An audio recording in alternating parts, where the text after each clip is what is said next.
શનિવાર આવે એટલે સૌને અડદની દાળ યાદ આવે. ગુજરાતીઓના ઘરે મોસ્ટ ઓફ અડદની દાળ બનતી જ હોય છે. તો આપણે વેરી લેસ ઇન્ગ્રેડિયન્ટ્સમાં અડદની દાળ બનાવી રહ્યા છીએ, ટેસ્ટી.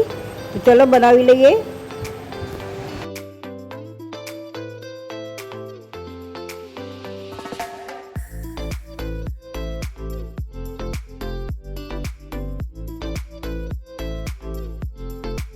તો એના માટે આપણે હાફ કપ અડદની દાળ લીધી છે.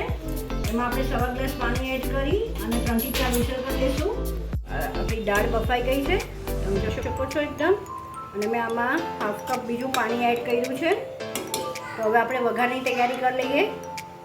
આપણે લસણ લઈ લીધું છે 1 ગાંઠિયો પૂરો, કોથમરી લીધી છે 2 થી 3 ટેબલ સ્પૂન, 3 લીલી મરચી અને 1 મોટો આદુનો ટુકડો. આની આપણે પેસ્ટ બનાવી નાખશું. હવે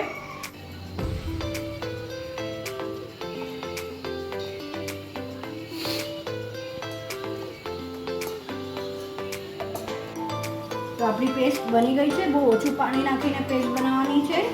તો ચલો હવે વઘાર કરી લઈએ દાળનો. આપણે એક કઢાઈ લઈ લીધી છે નાની વઘાર્યું.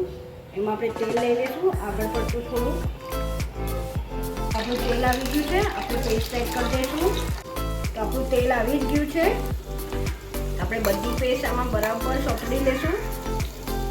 મિક્સ કરી લઈએ. હળદર એડ કરી દઈશું, હાફ ટીસ્પૂન. મિક્સ કરી લઈશું.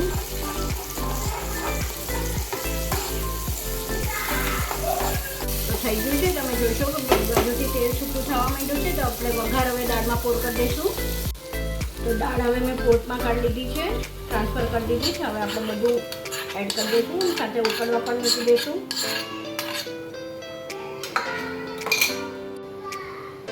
તો હવે આપણે બધું મિક્સ કરી લઈશું.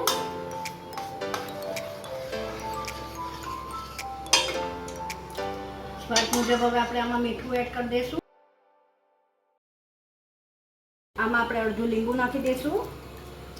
તો આપણી દાળ સરસ એવી ઉકળી ગઈ છે. તો આપણે હવે બીજો ઉપરથી વઘાર પોર કરશું. જેના માટે આપણે ઘી લઈ લીધું છે. એમાં આપણે 1 ટીસ્પૂન જીરું એડ કરી દઈશું.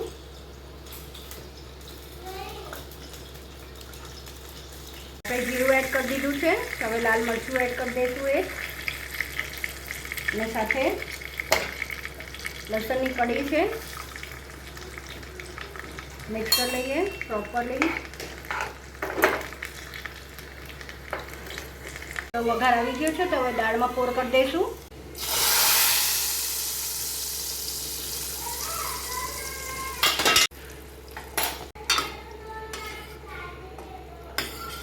તો સૌ થઈને રેડી છે સ્પાઇસી ટેસ્ટી દાળ. આઈ વિશ તમને મારી આ રેસીપી ગમી હશે. જો ગમી હોય તો લાઇક, શેર અને સબસ્ક્રાઈબ કરવાનું ના ભૂલતા.